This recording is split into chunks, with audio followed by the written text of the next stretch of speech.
Jadi 4S tetap menjadi penekanan di mana basic retail harus tetap memperhatikan dari awal retail itu dibangun sampai retail itu tumbuh. Dari mulai retail itu gunting pita, launching dan sebagainya, dorong pintu kalau khasnya kami, Kedai Yatim dan Islamic Mart, sampai dia tumbuh dan bisa diwariskan dan diteruskan sebagai sebuah estafet kepada anak cucu.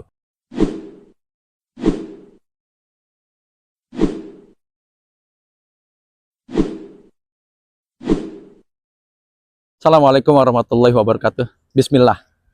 Sudah jauh asar meninggalkan kita. Insya Allah banyak keberkahan yang Allah limpahkan dengan konten ba'da asar jelang maghrib.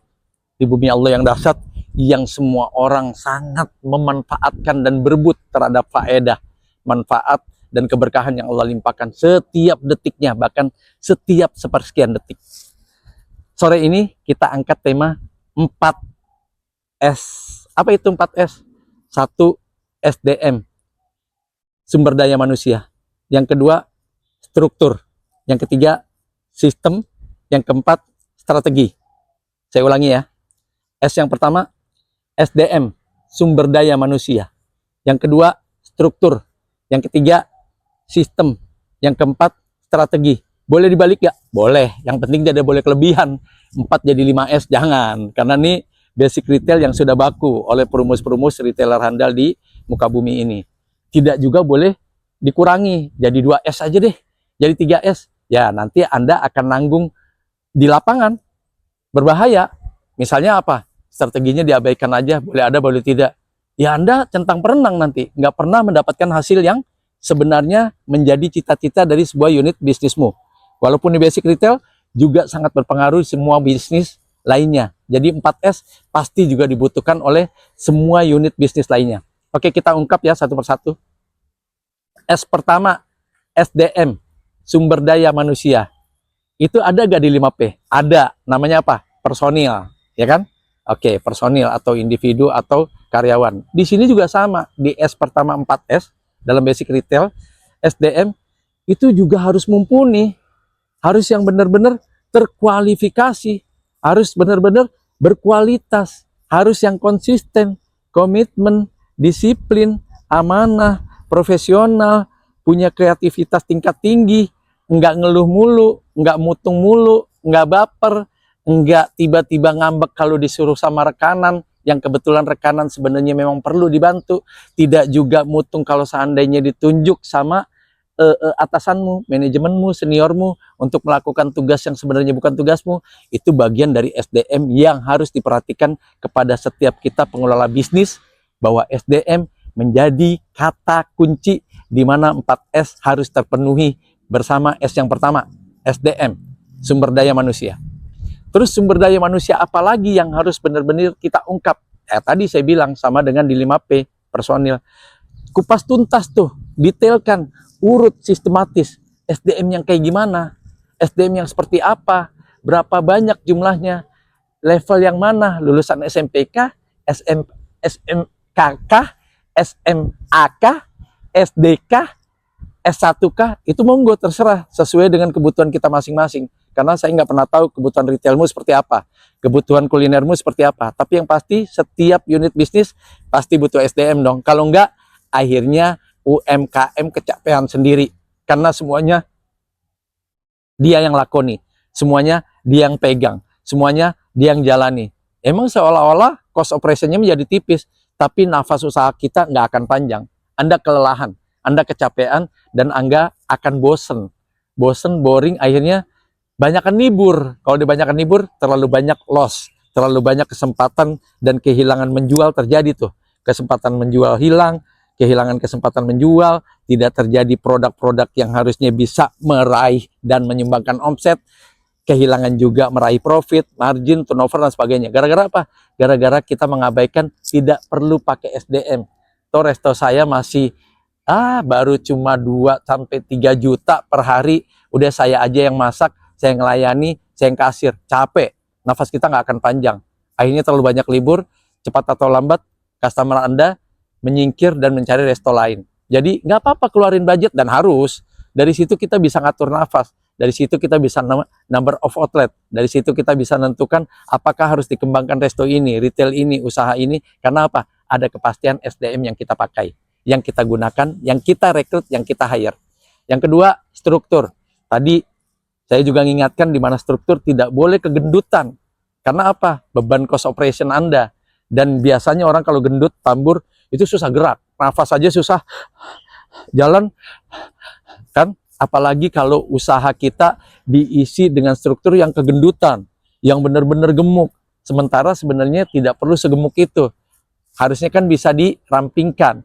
Karena pada saat ramping terjadi penghematan. Pada saat ramping efektivitas, efisiensi, dan benar-benar padat pola kerja, alur kerja, dan agenda kerja, serta daftar kerja yang harus dilakukan menjadi bisa kita maksimalkan dengan struktur yang padat. Tapi juga jangan terlalu kerampingan.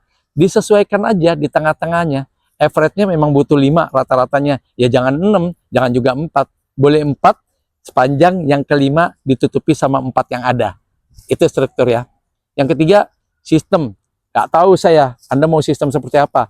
Computerized kah? Semua serba digital kah? Semua serba elektronika? Monggo. Sistemnya seperti sistem apa? Manajemen terbuka kah? Manajemen tertutup kah? Manajemen kekeluargaan? Terserah, yang pasti sistemnya harus ada.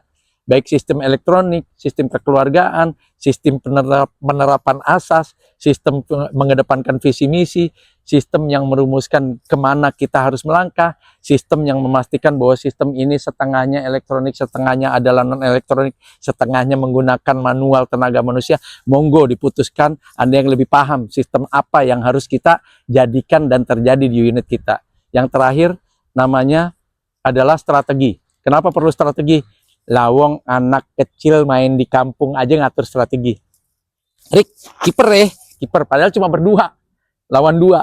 Kiper, kalau aneh turun, ente mulai maju dikit, jadi back, gawang tinggalin aja. Tuh, anak kampung main di gang kecil pakai strategi, padahal cuma 2 lawan 2. Bolanya bola karet campur yang udah bolong, udah robek. Pakai strategi. Masa kita pebisnis tidak?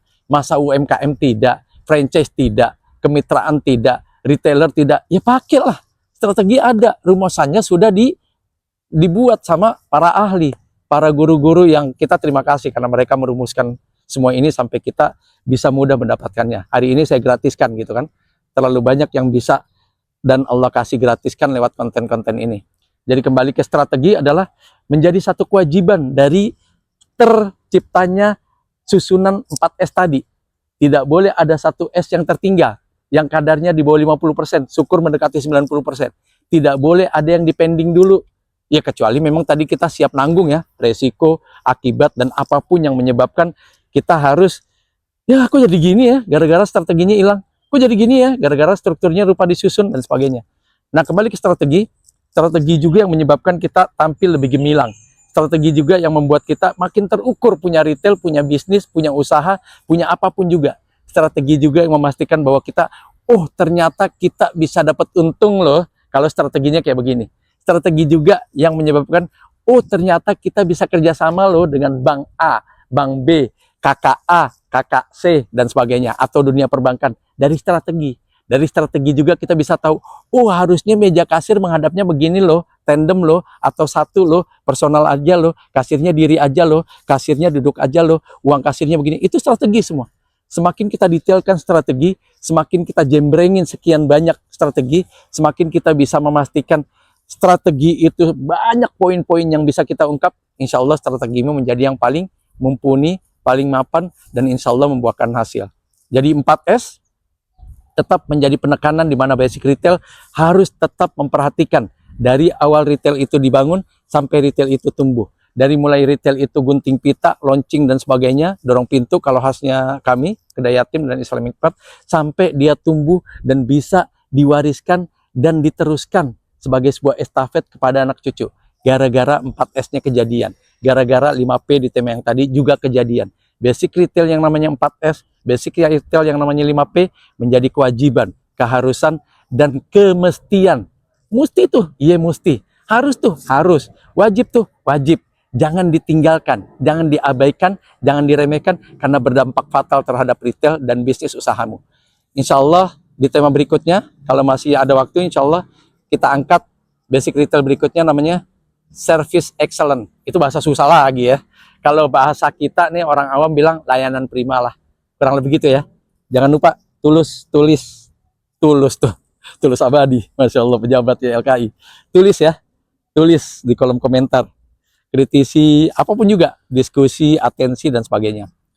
Jangan lupa like, subscribe, share, sebarkan dan sebagainya. Yakinlah bahwa kesuksesan telah lama menanti.